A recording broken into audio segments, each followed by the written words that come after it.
Well, thank you for staying for this session. What I'm going to do is I'm going to go over you'll see some of the slides that I showed earlier, but there will be some slides in there that are in more detail. So this will go fast. I think this will be more interactive, so you can ask questions mostly for clarification. If something I say is not clear, raise your hand and I'll pause for that. But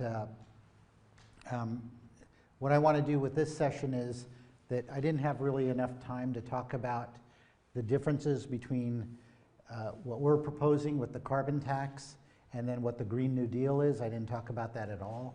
There's a lot of people who have been hearing about the Green New Deal, and then the differences between cap and trade. So, and then at the end of this one, I actually will be talking about sort of solutions, because you come away from this and you're like, okay, now I'm depressed, now what do I do, you know? And so hopefully I'll be able to give you some ideas of what you can do. All right. So you've seen this one, you've seen this, that, this. Okay, so this slide here talks about how a lot of people say, well, the jury's still out. We don't know whether this is really happening. And there's now, as I discussed, there's hearings on Capitol Hill about holding the oil companies responsible for disinformation campaigns, misleading the public. And turns out they're taking a lot of the same strategies they used in the tobacco debates, you might say. So it turns out the Germans knew in the 30s that smoking cigarettes causes cancer. It wasn't until 1974 that we had the first non-smoking restaurant. And in that intervening years, about 100 million people died due to smoking. And meanwhile, there were all these disinformation campaigns. You can go through, there's a great movie, Merchants of Doubt, where they talk about these campaigns. You know, one of them was that when the tobacco companies knew that the science was settled, they made it all about, well, you'll feel better smoking Camels. And then they also knew that nicotine is extremely addictive. Some people believe it's more addictive than heroin. So, and actually, you're seeing this now. About a quarter of teenagers in high school are now addicted to those Juul devices, those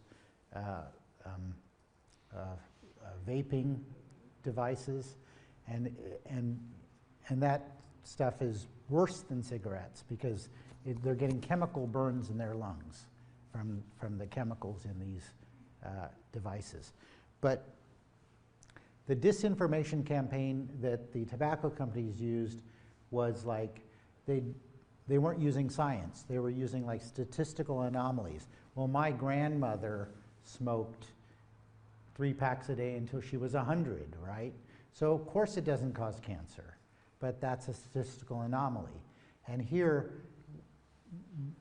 in this movie, Merchants of Doubt, they talk about the science basically being settled. So the National Academy of Sciences and the AAAS, American Association for the Advancement of Science, have basically conclusively said that the planet is warming, it's due to burning fossil fuels, greenhouse gases, and we really need to tackle this problem. If you look at published climate scientists, people that have published peer-reviewed papers, 97% of them say that the planet is warming and it's caused by emissions of fossil fuels. There's about 3% that are saying there's still doubt about it, there's still debates. So my argument there is, let's say you have a lump on your arm and you go to 100 doctors and 97 of them says, yeah, this is a malignant tumor, you need radiation and some surgery. And 3% of them are, oh no, it's fine, it's a slow growing, you know, you can take this herbal medicine. Well, what do you think you would do, right? And so that's where we are with the climate debate. It's really settled. And when people say talking about getting equal time on TV and radio, well, yeah, give them 3% of the time if you want. Don't give them 50% of the time. So we are now in what's called the 6th major extinction. So we're expecting that half of plant and animal species will go extinct by the end of the century. That is, there's a book by Elizabeth Colbert called The Sixth Extinction, and it's caused by habitat loss and climate change. So here's a great graph. So there are 5 major extinction events that we know about through paleontological records. And the width of this graph is the number of species on the planet. So you have some event, then the number of species expands, diversity, and then you have an extinction event where 30 to 50% of the species die off. Now the last one was that meteor that hit the Gulf of Mexico and made the dinosaurs go extinct. So these other ones are caused by supervolcanoes or other events. But by looking through the record, we've seen 5 of these major extinction events. Well, the 6th one is human caused. And so that's the scary part of it, is it's due to, yes? I just heard somebody talking about how the 11-year solar cycle is likely to be the major factor in Earth's warming. And we're at the end of the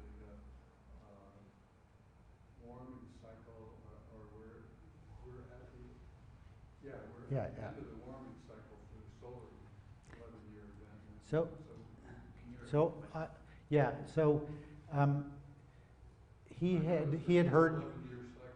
He had heard from someone that the solar output changes in 11-year cycles, and I actually have a slide at the. I can go to it. I might as well. It's actually like slide 100, so I don't want to slip through this. But it turns out, yes, we have 11-year cycles where the sun's output changes a little bit. And so some people are saying it's because the solar output is changed, we're getting this warming. Well, first, it's been warming for more than 11 years. The second is we now have satellites above the atmosphere. So what we see is we see the 11-year cycles, but what we would expect is if the planet were warming, we would see all the layers of the atmosphere, the stratosphere and the troposphere warming. What we see is actually that the troposphere is warming, but the stratosphere is cooling. So we know for a fact that it's not the solar cycles, because it's been warming for far more than 11 years. And there's another theory that the total sun's output beyond the 11-year cycles is dropping, is increasing, so we're getting warming. And that's not true because we have these satellites that are recording the various temperatures.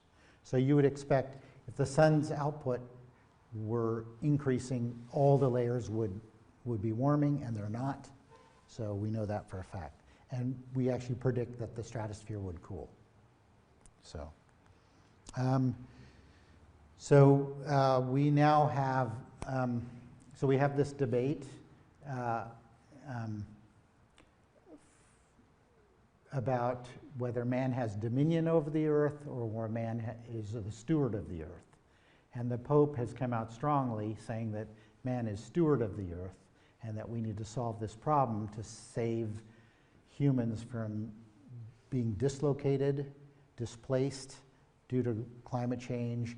And interestingly enough, so if you look at corn, if you take an ear of corn, there's the silk that comes out of the corn, right? Well, every silk goes to a kernel of corn, okay? And it's the silk that transports the pollen to fertilize the corn kernel.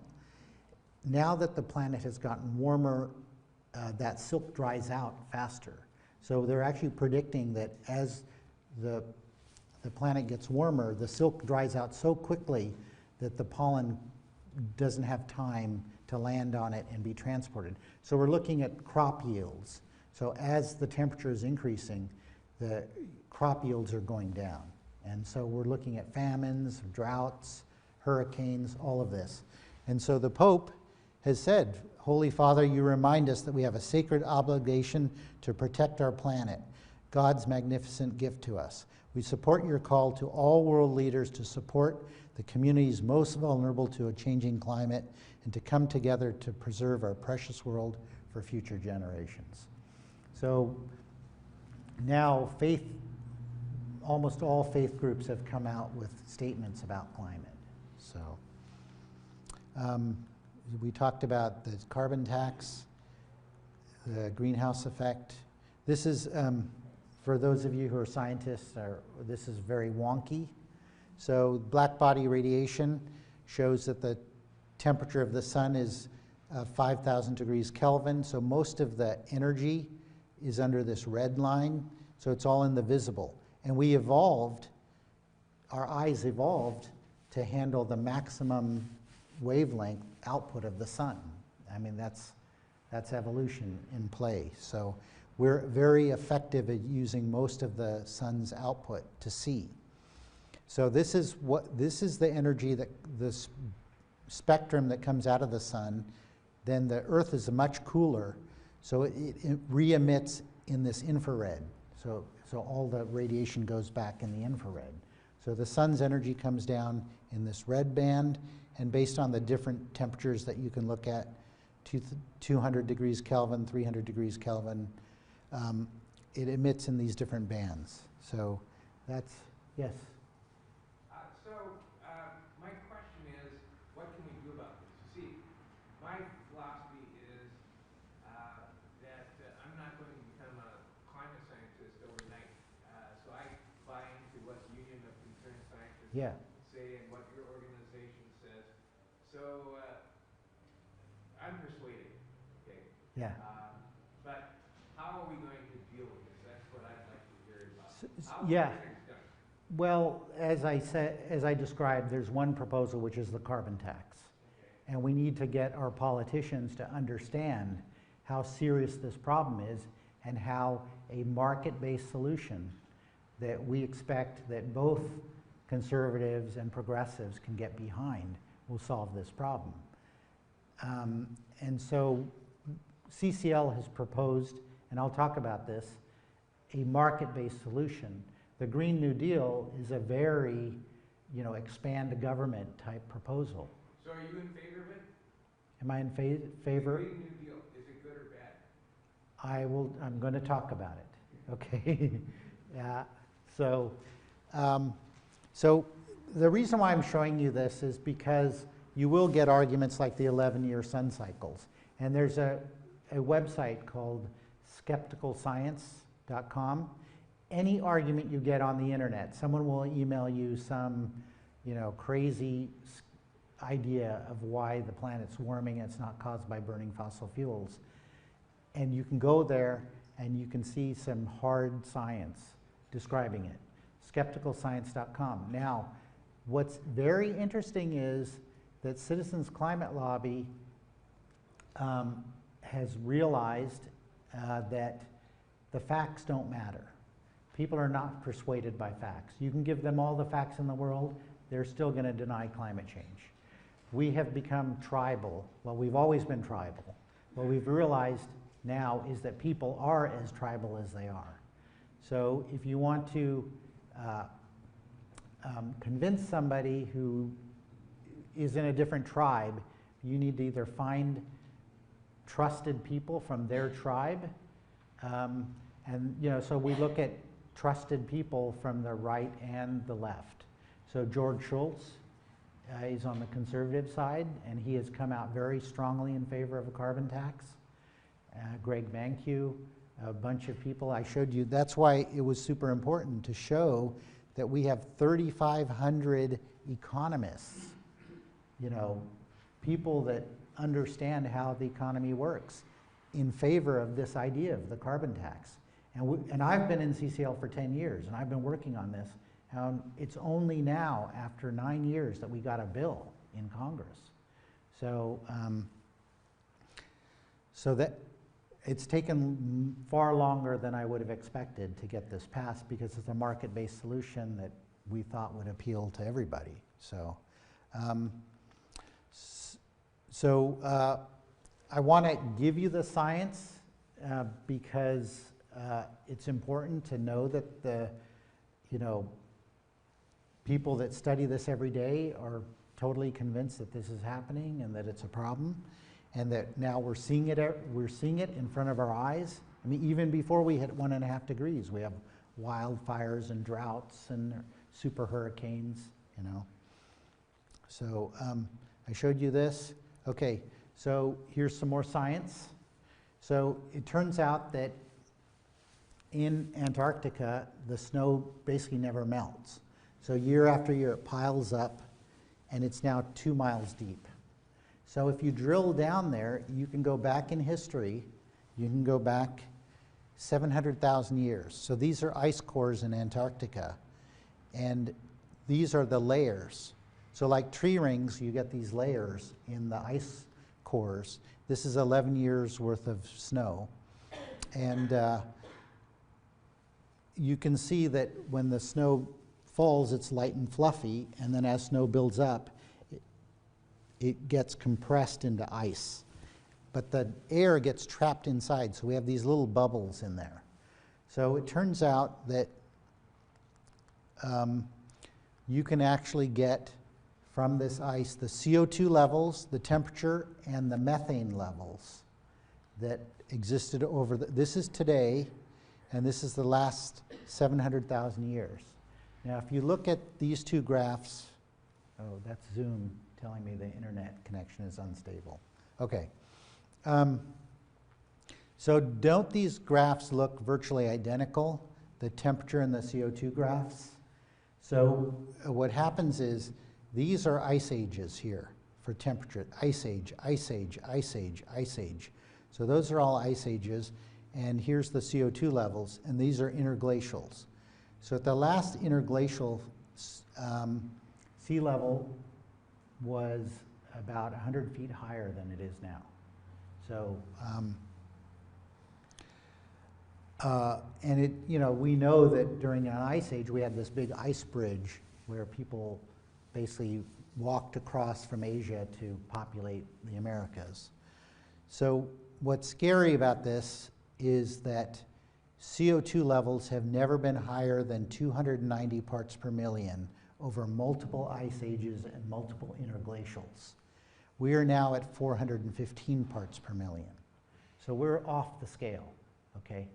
Now temperatures have not gone as high as you would expect simply because there's a time lag. The oceans are absorbing most of the CO2 and most of the temperature, and that's a huge heat capacity. It's a huge reservoir. So it's going to take a long time for the oceans to warm up. But we're already seeing the impact of the oceans warming, where it's affecting lobster populations and crab populations and other things. And you know, we've seen, you know, how our crab season was cut because these algae are now growing, right, in warm waters, and they're creating this toxic domoic acid, which is a neurotoxin. So, so this graph's basically scared the heck out of me when I first saw it. That here we are higher than we've ever been over multiple ice ages. We don't know what the planet is going to settle on due to this, because there's all these positive feedback loops in the system. So here's another way to look at this problem. So the amount of CO2 that we've emitted is trapping more heat on the planet. That heat is the equivalent energy of 4 Hiroshima bombs going off every second. So every day we have 350,000 Hiroshima bombs worth of extra energy added to the planet. 350,000 bombs worth of energy. So that's worked out to be 2.7 billion Hiroshima bombs worth of energy since 1998. So tremendous amount of energy that we're adding to the planet. So, and we're looking at the sea ice extent. This is in September, the ice over the Arctic is the smallest that it is in the year because it's been melting all summer. And so in 1984, this was the sea ice extent, and in 2016 it was down to this. So what's scary about this is a positive feedback loop, because the ice reflects 90% of the energy. That's why you go snowblind when you go skiing. You have to wear sunglasses because so much of the light is reflected off of that. So that energy would normally bounce back into space. The open ocean absorbs 80% of the energy.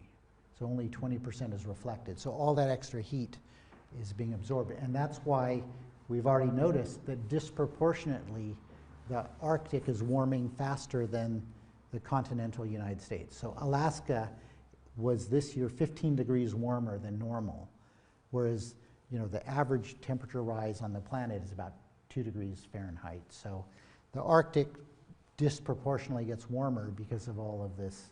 And so you can imagine it's a positive feedback loop. The more energy stored, the faster the ice melts, the more heat gets trapped, so it continues to be a feedback loop. Now, the Bulletin of Atomic Scientists has, since we discovered nuclear weapons, has predicted, how many minutes before midnight before humans blow themselves up, right? And in the 50s, we were down to 2 minutes before midnight during the middle of the Cold War, when we thought we were going to have mutually assured destruction. So, and it, as politics have changed, it's gone up and down. Well, look where we are now. We're basically in the middle of the Cold War for having humans go extinct. And that's due to climate change and habitat loss and wars that will be due to that. So we're really in, it's very pessimistic, this outlook. So as I described, the IPCC report says 11 years left. This is the cost of all these hurricanes.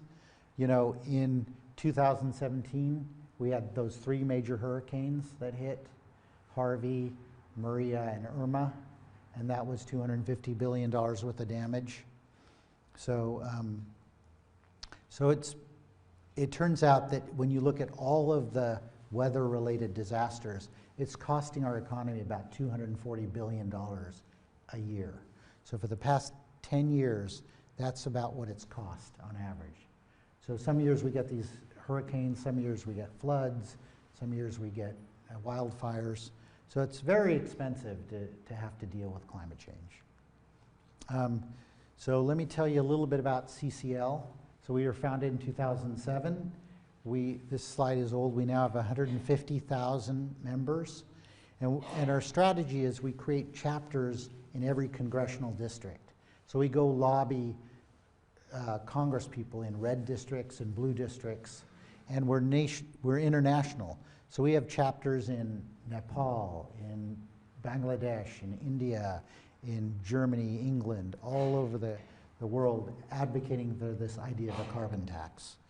And we have a chapter that meets the 3rd Tuesday of every month in downtown San Jose at the Peace and Justice Center.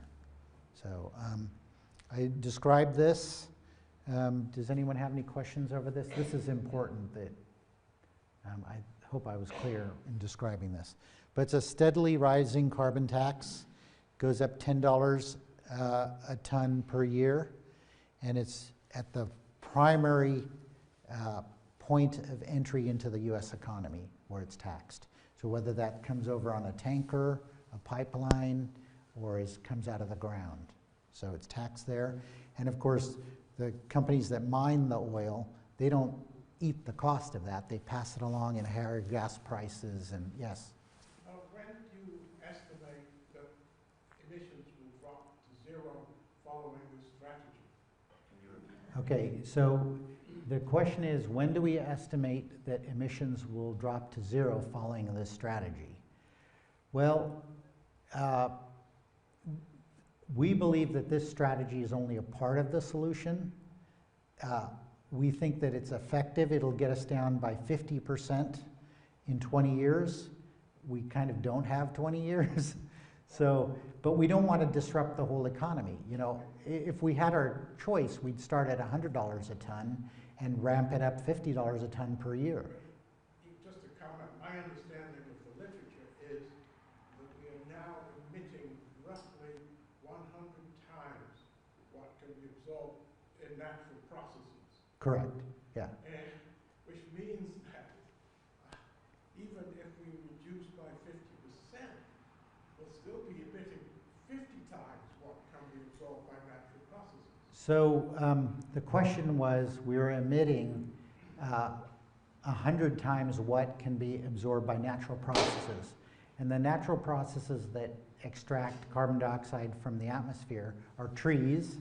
They absorb carbon dioxide and make sugars and wood and everything. And then there's weatherization of minerals. So like, for example, when we make cement, we take limestone and we heat it up.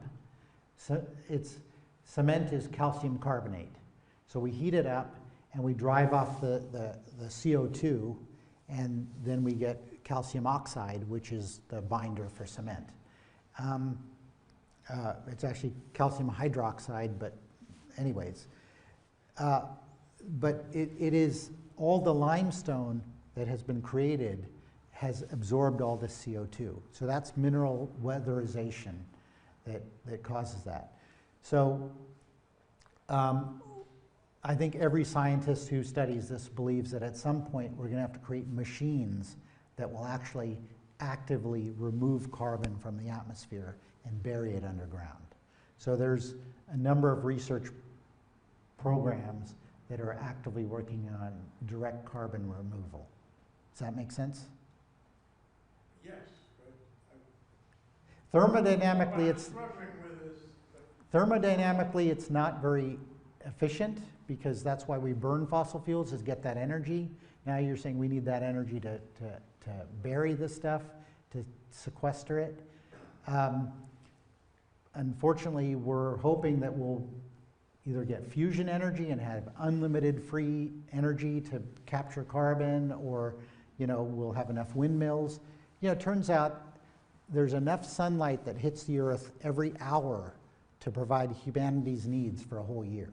So we have plenty of sunlight, and we have this huge fusion reactor in the sky that's creating all this energy, all the energy we could ever need, but we just have to figure out how to capture it and store it. So battery, and I'll talk about this, battery technology is very key to this, and so I'll get there, hopefully I'll get there, but it's a scary problem, it's a big problem. I wish we had more people working on it. We had more government money going into this, yes?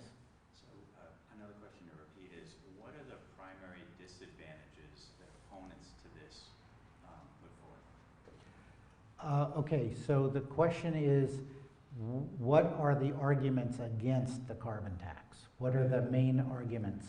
So the main arguments against it are really that it's going to hurt people. Gas prices will go up, and that it will disrupt our economy. And then another major argument against it is that developing countries, there's 1 billion people on the planet that don't have electricity, and we need to get them electricity. And the best way to get them electricity is by burning fossil fuels, because India and China have lots of coal. So we need to raise their standard of living. Well, the argument is that's a temporary fix. Eventually they will all be disrupted by climate change. So it's a very temporary fix. And I think a lot of you have heard about this concept that the Native Americans used, where it's called seventh generation.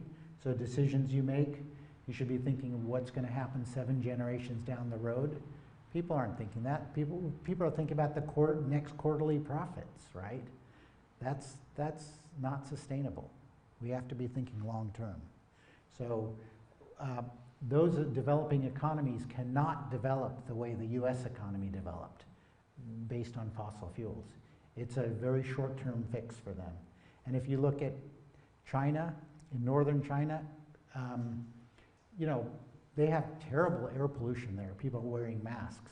The average lifetime of people in northern China has decreased by 5 years due to the air pollution. Yes? This is about the political solution. My question is, maybe not a question, just a statement.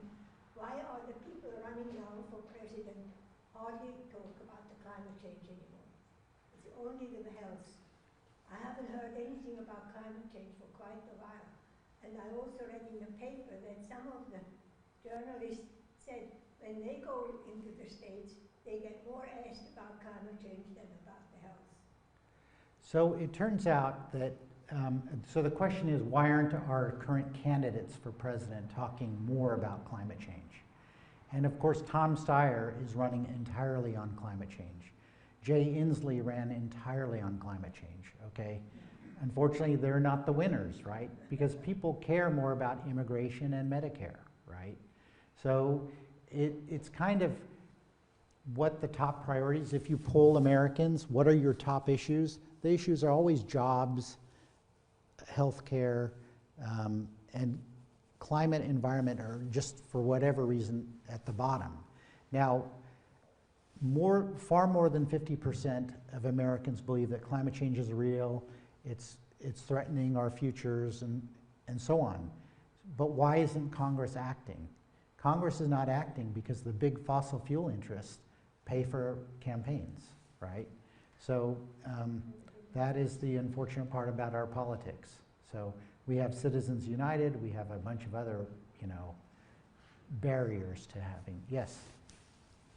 Given that, as citizens, what are the best things, what are the best ways of doing the collective action to make those companies actually pay for what is happening?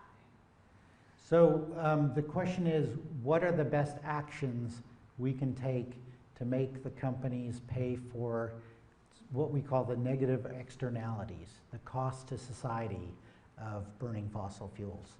So there are two main things that are happening right now. Congress is, so in 1994, they brought the top executives of the 5 tobacco companies onto Congress, and they swore that they did not believe that nicotine was addictive, okay?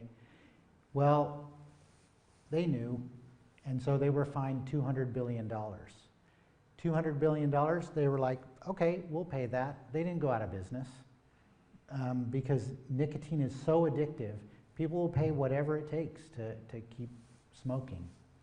And so right now, you know, we have these kids that are like 13 to 25 years old suing the US government for stealing their futures because, you know, we're guaranteed life, liberty, and the pursuit of happiness, and yet we're not getting that. So they're suing the federal government, and then the federal government is now doing these hearings like we did for the tobacco industry with the fossil fuel companies. And you can watch this video, it's pretty amazing. Alexandria Ocasio-Cortez was, this was this last week, she was interrogating a former scientist of ExxonMobil. And she showed this graph. And this graph was made 30 years ago. And it shows, maybe 40 years ago. And it showed the rise of CO2 levels. And she said, this is your graph from 40 years ago. It shows that you predict CO2 levels to be 415 parts per million. And we're at 415 parts per million. You know, how is that? And the guy said, yeah, we're excellent scientists. So they knew, and so hopefully we're going to hold them accountable like the tobacco companies. Yes? Coming back to the question, so you've talked about a couple of organizations, and your organization is Citizens Climate Lobby? Yeah. So I assume you have a website? Oh, absolutely. Citizensclimatelobby.org. Okay, and is this presentation on the website? Okay, so the question was, will this presentation be on the website, and what is our organization? So our organization is citizensclimatelobby.org. We have trainings on there. We talk about where you can find a local chapter, all kinds of things. All kinds of resources are on our website. This presentation is being recorded on YouTube, so you can actually watch this whole presentation. The slides, which are being recorded on Zoom, will also be on YouTube. And if you want, I can put this presentation on Dropbox and send. It's about a 40 megabyte file, so I'll put it on, instead of emailing it to people, I'll put it on Dropbox and somehow get the link to you. Yes, question there. Yeah, I keep wondering, is it practical and feasible to initiate a carbon fee on a state-based level rather than something on a federal level to just get it kickstarted? So the question is, can we do a carbon tax on the state level rather than a federal level? And what's interesting is that California has a price on carbon, okay? And I showed you British Columbia put a carbon tax in without the federal government. Now, the problem with that is we talked about in the main session this idea that if you're importing steel from China, right? So states can't impose tariffs. It's only the federal government that can impose tariffs. So you have this problem of what's called leakage. So if a steel manufacturer has to pay a carbon tax in California, but not in Nevada, they're going to move their factory to Nevada, okay? And even with our cap and trade system, they have to buy these permits to emit. So we have had some leakage of companies leaving California to go places where they don't have to pay the tax. So we'd be better at the federal level with the border adjustment to contain that leakage. Now, with these allowances that California charges to avoid leakage, we give huge rebates back and exclusions to manufacturers to prevent them from leaving the state. Does that answer your question? Okay. So we talked about this. Now, one of the things that CCL did, and it was initiated by the Quakers. The Quakers have this group called the Friends Committee on National Legislation that are very active in trying to promote legislation to protect poor people that don't really have a lot of power. And one of the things they work on is climate change. So they said, well, in order for this to pass, because the Republicans were the majority in both houses for a number of years, we have to get Republicans to introduce this bill. So we have to make this bipartisan. So they created this thing called the Bipartisan Climate Solutions Caucus with CCL to get, people have to join in pairs. So if a Democrat wants to join, they have to find someone across the aisle to join with. So at one point we had 45 Republicans and 45 Democrats who were supporting the idea of doing some legislation around carbon.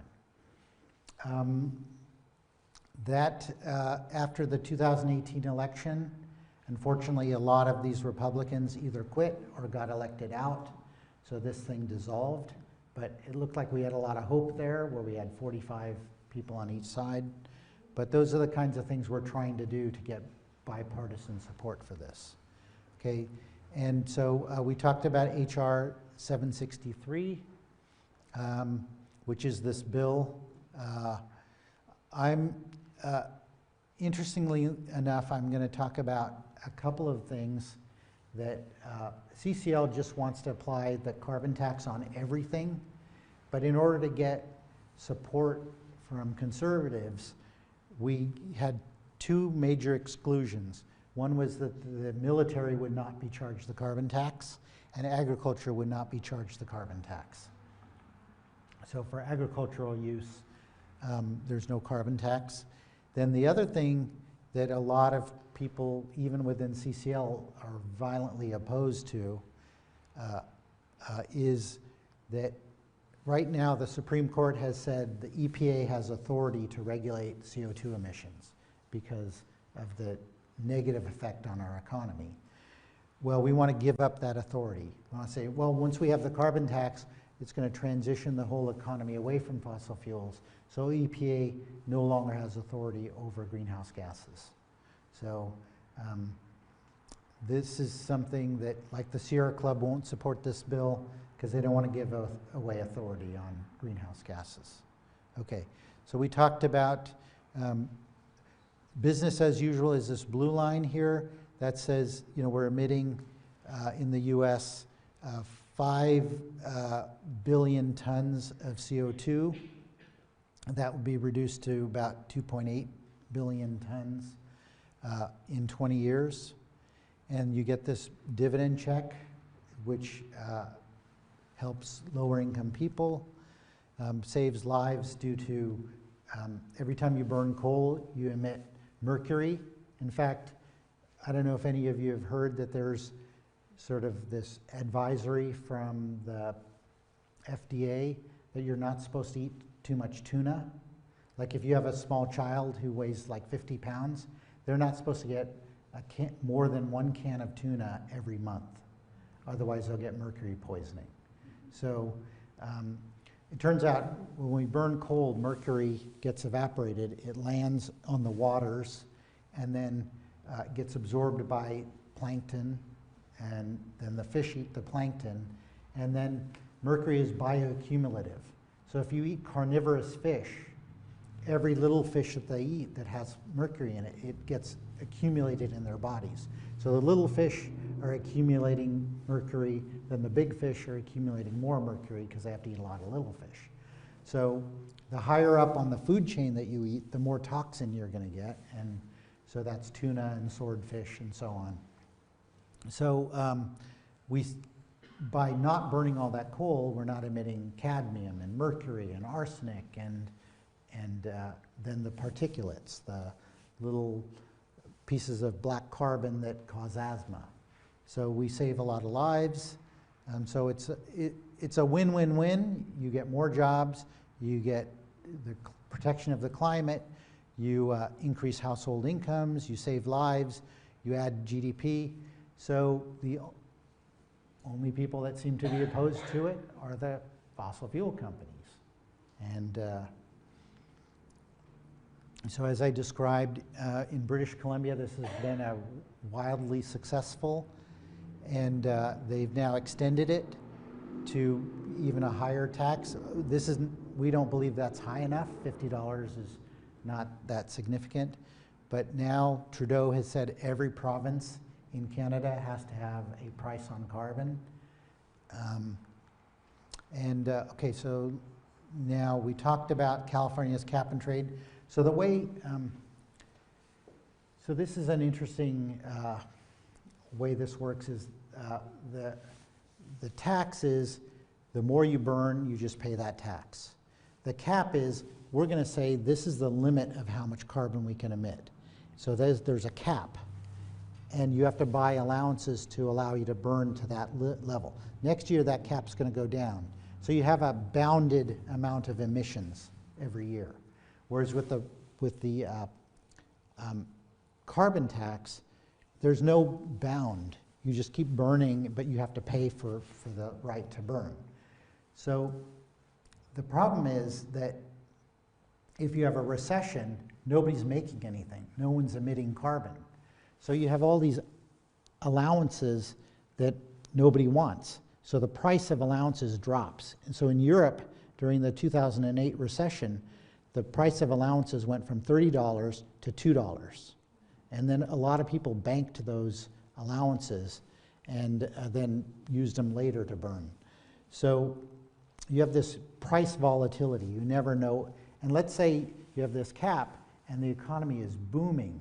Everyone's bumping up against that cap. So the prices for those allowances could be $100. So businesses like predictability in prices, so they don't like this extreme volatility based on what the economy is doing. So that's one of the big advantages to the carbon tax, is it allows the economy to change, go through recessions and boom times, but you just have to pay for the carbon. Yes? Are there any other countries besides Canada who were tried out this? Yes, I think that's my next slide. Let's see, where is it? No, here, okay. So a number of countries have carbon taxes. In fact, in Sweden, the carbon tax is $200 a ton, but it only applies to a very small sector of their economy, okay? But the prime example that I like to use is the UK in 2013. They just added a $25 per ton, and what happened was the electric utilities rapidly switched away from coal to renewables. So in the UK, just $25 a ton moved their electricity sector away from coal. And so, so there's a number of countries. Australia used to have a carbon tax, and then they got rid of it when a conservative government came in. Oh, I lost. Somehow I lost. Maybe the battery went out on this? Okay, I'll have to talk louder, I guess. Okay. Yeah, okay. I don't know what happened. Okay. Was that the battery? Okay.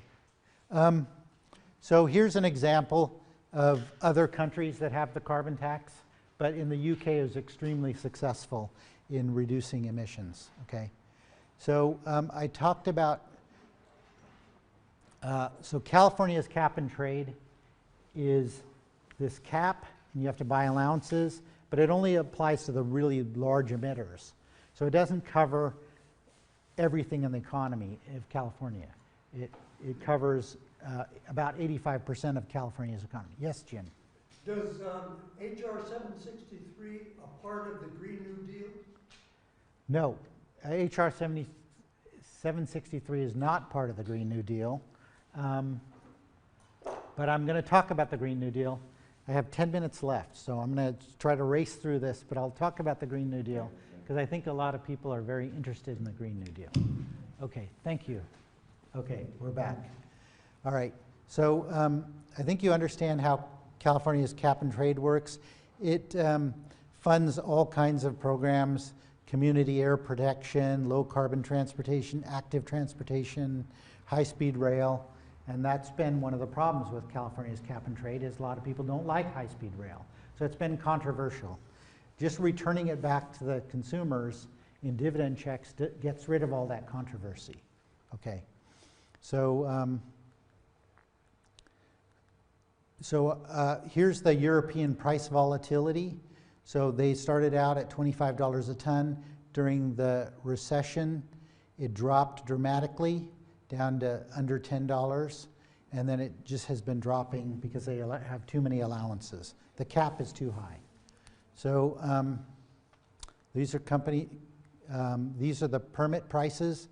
What California did, which was better than the European, is we have a price floor. So if we have a recession, it won't go down to $2 a ton. Okay. The Green New Deal. So what is the Green New Deal? So basically, the Green New Deal says that, well, if this climate crisis threatens our very existence, we need to treat it like a war. We need to treat it like World War II. We need to mobilize. I mean, in World War II, we didn't build any cars from 1942 to 1945. There were rationing of gasoline and tires and everything else, right? And people had victory gardens and all of that, right? Pardon? Okay, so the idea is, if it's that critical, we need to just mobilize everything. It doesn't matter how much it costs. The cost is really no object. So the interesting thing is there's been a lot of controversy of the Green New Deal because everyone's like, oh, well, you can't eat meat. You can't fly in airplanes and all of this stuff. Well, it turns out HR 109, it's nothing. All it says is we will study this. We're going to create a 15-member committee, and we're going to study what it would take to do this. And there's all these people violently opposed to even having this committee and studying this. But the sort of aspirational goals of this is to have 100% renewable electricity in 10 years, upgrade all existing buildings in the US to be more efficient, providing high quality education and free public education, high quality health care. And so the next slide shows that they would create this committee, and by January of 2020 they would come up with policies. But there's a number of things that it could include. What happens is the price target that has been estimated to be $93 trillion over 10 years. But that price target includes, and I think my next slide shows that, okay. So it's between 51 trillion and 93 trillion over 10 years. But that includes only about 8 to 12 trillion to meet carbon emissions. The rest is for public education and healthcare. So they're rolling all of this other stuff in because often when we have these programs, low-income people are left behind. So they're rolling in a lot of justice programs to help low-income people. So that's what I personally wish we just said we carved out the climate change part of it, said that's 9 trillion over 10 years, so only 900 million per year, compared to the US GDP, which is 20 trillion. So it would be 5% of our economy would go to the Green New Deal that's only for climate. But if you add 90 trillion, that's 9.3 trillion per year. That's half of our GDP, right? The interesting thing about it is that we're already spending 17% of our GDP on healthcare. We're already spending 3.3 trillion a year, or $10,000 per person on healthcare in America. So the fact that we've rolled in all of these other programs makes it confusing. But in reality, the Green New Deal is only to create a committee to think about what it would take to do some of these things. And well, it turns out that, you know, the Senate decided to vote on the Green New Deal with no hearings, saying that it's a $90 trillion program. And so the vote was 0 to 57. So that means that no Democrat voted for it, all the Republicans voted for it, and it passed. And that, I mean, they rejected it. So they said, let's vote on a Green New Deal, and there were 57 no's for it. So they rejected the Green New Deal without any hearings or anything, outright. So, so the thing is that I believe we need some sort of wartime effort. There's a group called Climate Mobilization. There's now the Extinction Rebellion and 350.org and the Sunrise Movement. The Sunrise people are the ones who came up with this plan originally. But it's really just a plan to create a committee to discuss what it would take to do this. So that's the unfortunate part about it. But aspirationally, we want to upgrade all our buildings to be more efficient. We want to get renewable electricity. We want to educate people because people will be disrupted. You have 58,000 coal miners that will need to be, you know, transitioned to new jobs and so on. So if passed, the Green New Deal would require the government to do absolutely nothing. It exists only as a non-binding resolution. And yet these, you know, these are the kinds of things that Mike Lee put up this poster with Reagan on top of a Tyrannosaurus Rex with a rocket launcher and Uzi here, saying this is about how real the Green New Deal is. So I don't know. It's just politics. So the interesting thing is, when they proposed the Green New Deal, it actually got the discussion going. It got a lot of people motivated and talking about it. And that was a huge benefit, because you had Republican Matt Gaetz from Florida saying climate change isn't something people get to choose or believe or not. It's happening. And we have Lamar Alexander of Tennessee saying a new Manhattan project for clean energy. So you actually have 5 minutes, yeah. So this is really, it got people's attention, it got the conversation started, and so I think that, I think it was a good thing, but unfortunately the Senate has already rejected it, so I don't know where it's going now. So we talked about it's not a tax. A lot of people in CCL say, I'm never going to say the word tax, I'm going to call it carbon fee and dividend. George Schultz likes to say tax because people understand what it is, but it goes either way.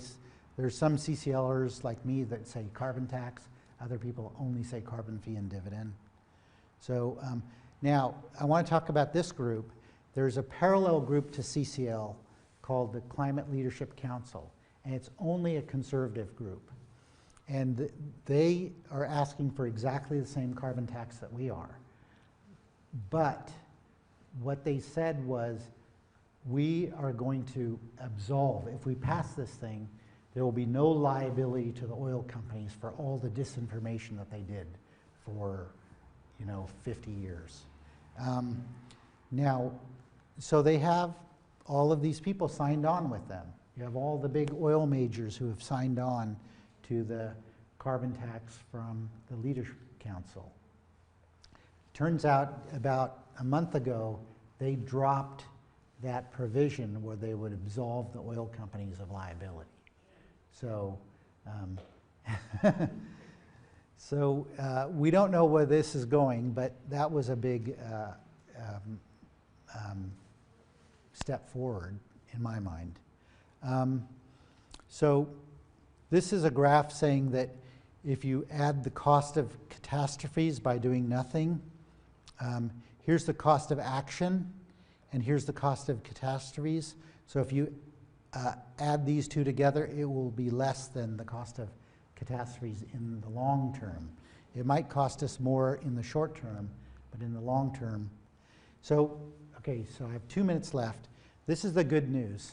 So the good news is wind prices have declined 66% over the last 7 years. Solar prices have declined 85% over the last 7 years. So wind and solar have gotten cheaper, and I think I have the next slide. I don't have that. Oh yeah, okay.